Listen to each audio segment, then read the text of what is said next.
আসসালামু আলাইকুম ওয়া রাহমাতুল্লাহি ওয়া বারাকাতুহু। প্রিয় সুন্নাত নববী টিভির দর্শক ভাই ও বোন, প্রিয় ভাইরা, আজকে আমরা আলোচনা করব চমৎকার একটি বিষয়, যেটি আমাদের দৈনন্দিন জীবনে আমাদের জীবনের সাথে ওতপ্রোতভাবে যেটি জড়িয়ে আছে। আর সেটি হচ্ছে আমাদের সাংসারিক জীবনে আমরা কেমনে সুখে হব। এটি আমাদের মূল পন্থা বা আমাদের মূল অধ্যায় হচ্ছে এটি। তো সেই মর্মে সংসারে সুখী হওয়ার জন্য কিছু আমল, কিছু দোয়া রয়েছে, যেটা করলে দাম্পত্য জীবনে সুখ এবং শান্তি বজায় থাকে। আমরা সেই মর্মে মরবো। মহান আল্লাহ তাআলা কোরআনে কারিমের মধ্যে আল্লাহ তাআলা বলেন, হুন্না লিবাসুল লাকুম ওয়া আনতুম লিবাসুল লাহুন। তোমরা স্বামী স্ত্রীর পোশাক হয়ে যাও, স্ত্রী স্বামীর পোশাক হয়ে যাক। এ কথার অর্থ এই নয় যে স্বামী স্ত্রীর পোশাক। এ কথার অর্থ হচ্ছে এই যে স্বামীর দুঃখে স্ত্রী দুঃখিত হবে, স্বামীর সুখে স্ত্রী সুখী হবে। ওই রকম স্ত্রীর দুঃখে স্বামী দুঃখিত হবে, স্ত্রীর সুখে স্বামী সুখী হবে। এর নাম হচ্ছে হুন্না লিবাসুল লাকুম ওয়া আনতুম লিবাসুল লাহুন। অর্থাৎ একে উভয়ের মধ্যে সামঞ্জস্য বজায় রাখা, একে উভয়ের মধ্যে ভালোবাসা। আল্লাহ তাআলা তিনি স্বামী স্ত্রীর মহাব্বত কে অটুট রাখার জন্য আল্লাহ তাআলা অনেক পন্থা রাসূলুল্লাহ সাল্লাল্লাহু আলাইহি সাল্লামের মাধ্যমে বলেছেন।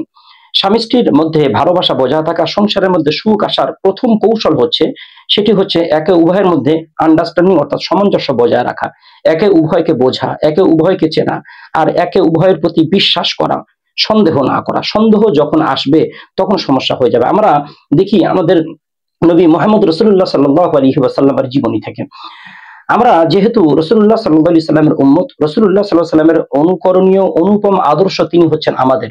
তিনি কেমনে জীবনযাপন করেছেন স্বামী স্ত্রীর মধ্যে তাদের সাংসারিক জীবনে, তাহলে আমরা দেখতে পাবো আম্মাজান খাদিজাতুল কুবরা রাদিয়াল্লাহু তাআলা আনহা, রাসূলুল্লাহর যখন 40 বছর বয়স, রাসূলুল্লাহ নবুয়ত পাওয়ার পূর্বে যখন গারে হিরাতে রাসূলুল্লাহ যখন ইবাদতে যখন মশগুল ছিলেন, তখন আম্মাজান খাদিজা তিনি অনেক মাইল দূরের রাস্তা অতিক্রম করে অনেক উপরের পাহাড়ের চূড়ায় গিয়ে রাসূলুল্লাহর কাছে খাবার পৌঁছে দিতেন। কারণ কি? মুহাম্মদ সাল্লাল্লাহু আলাইহি সাল্লামকে তিনি ভালোবাসতেন। ভালোবাসার জন্য তিনি এটি করতেন, যে স্বামী ইবাদত করবে আর স্ত্রী একাধারে অনেক দিন যাবত স্বামীর জন্য খাবার পৌঁছে দেবে, স্বামী কোনো কাজকাম করবে না। আর এটি তখন সেই স্ত্রী করতে পারে যখন স্বামীর প্রতি তার ভালোবাসা মহাব্বত থাকে।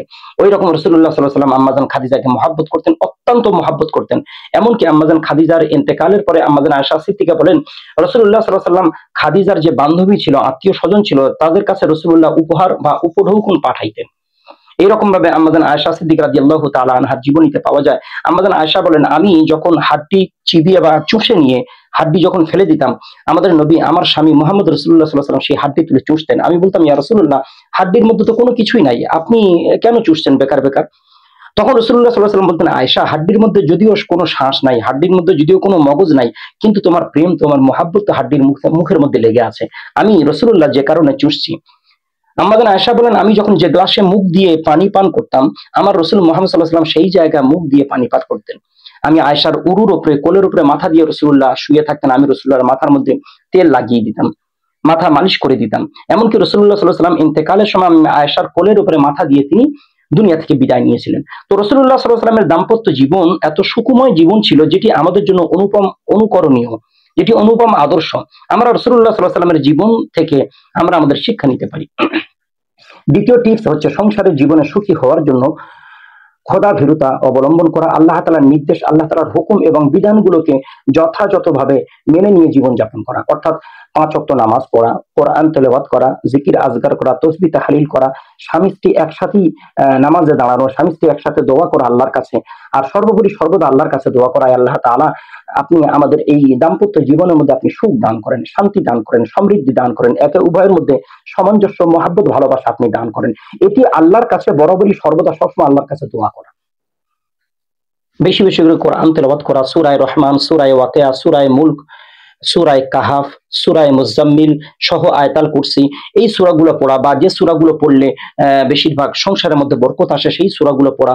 রাসূলুল্লাহ সাল্লাল্লাহু আলাইহি ওয়াসাল্লাম শিখিয়েছেন একটা দোয়া, আল্লাহুম্মা ইন্নী আউযু বিকা মিনাল হাম্মি ওয়াল হুজন ওয়া আউযু বিকা মিনাল আজজি ওয়াল কাসাল ওয়া আউযু বিকা মিনাল জুবনি ওয়াল বুখল ওয়া আউযু বিকা মিন গলিবাতিদ দাইনি ওয়া কাহরির রিজালি ইয়া আল্লাহ। এই দোয়াটা বেশি বেশি করে পড়া। তারপরে রাসূলুল্লাহ আরো দোয়া শিখিয়েছেন কোরআনের আয়াত, রব্বানা হাব লানা মিন আজওয়াজিনা ওয়া যুররিয়াতিনা কুররাতা আ'ইন ওয়াজআলনা লিল মুত্তাকিনা ইমামা। আমার পরিবার পরিজন, স্ত্রী পুত্র আত্মীয় স্বজন প্রত্যেকের ওয়াজআলনা লিল মুত্তাকিনা ইমামা, মুত্তাকিন পরহেজগার আপনি বানিয়ে দেন। এই দোয়া সর্বোপরি করা, সংসারের মধ্যে দ্বীনি একটা মজমা রাখা, দ্বীনি একটা পরিবেশ সংসারের মধ্যে রাখা। ঘর থেকে যখন আপনি বাইরে বার হবেন, ঘরে সালাম দিয়ে বাইরে চলে গেলেন, যখন আসবেন ওই রকম ঘরে এসে সালাম দিয়ে ঘরের মধ্যে প্রবেশ করলেন। প্রবেশ করার সময় স্বামী স্ত্রীর মুখের দিকে তাকিয়ে একটু হাসা, তাকে বলে যাওয়া, পিতামাতাকে বলে যাওয়া। আরেকটি বিষয় হচ্ছে যে স্ত্রীদেরকে বলবো, স্বামীর মাধ্যমে যে সম্পর্ক আমরা পেয়েছি, শ্বশুর শাশুড়ি সহ স্বামীর মাতৃকুল পিতৃকুল, তাদের সাথে সুসম্পর্ক বজায় রাখা। ওই রকম পুরুষদেরকে বলবো, স্ত্রীর মাধ্যমে যে সম্পর্কগুলো আমরা পেয়েছি তাদের সাথে সুসম্পর্ক বজায় রাখা।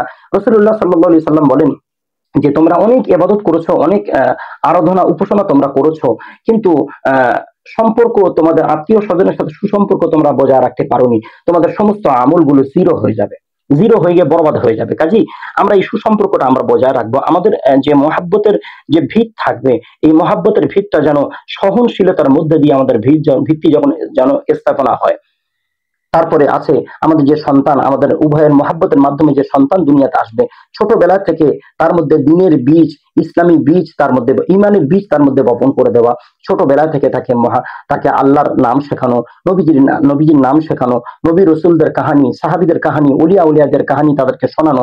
ছোট থেকে তাদেরকে বাড়িয়ে তোলা ইসলামিক একটা কালচারের মধ্যে, তাদেরকে নামাজের মহাব্বত বাড়ানো, তাদেরকে কোরআন হাদিসের মহাব্বত বাড়ানো, তাদের কাছে ইসলামের গল্প বা ইসলামের গুজবগুলো করা, তাদের কাছে বড়দের সম্মান করা শেখানো, ছোটদের স্নেহ করা শেখানো। এই জিনিসগুলো যদি আমরা করতে পারি তাহলে আমাদের সংসারের মধ্যে সুখ চলে আসবে। আর সর্বোপরি আমি আর কয়েকটা টিপস আমরা বলে দেবো সংসারে সুখী হওয়ার জন্য। সেই টিপস হচ্ছে একে অপরের বোঝা। স্বামী স্ত্রীর উচিত হচ্ছে একে অপরের প্রতি শ্রদ্ধাশীল হওয়া, একে অপরের চাহিদা এবং পারস্পরিক সহযোগিতা করা, প্রথম টিপস। দ্বিতীয় টিপস হচ্ছে রাগকে নিয়ন্ত্রণ করা, রাগকে কন্ট্রোল করা। রাগ মানুষের দাম্পত্য জীবনে অশান্তি ডেকে আনে, তাই রাগকে নিয়ন্ত্রণ করা। তৃতীয় হচ্ছে সহনশীলতা, একে অপরের প্রতি সহনশীলতা, ভালোবাসা, মহব্বত করা এবং ক্ষমা করার মন মানসিকতা রাখা। চতুর্থ হচ্ছে আনন্দময়, সবসময় হাসি খুশি থাকার চেষ্টা করা, একে অপরের প্রতি যত্নশীল হওয়া, একে অপরকে মহব্বত করা, ভালোবাসা। তারপরে 5 নম্বর হচ্ছে কথা বলা, নিজেদের সমস্যা নিয়ে খোলামেলা ভাবে আলোচনা করা। তারপরে 6 নম্বর হচ্ছে আল্লাহ তাআলার কাছে সাহায্য প্রার্থনা করা, যেটি আমি 7 নম্বর হচ্ছে নিয়মিত কোরআন পাক তেলাওয়াত করা, ইসলামিক আলোচনা করা।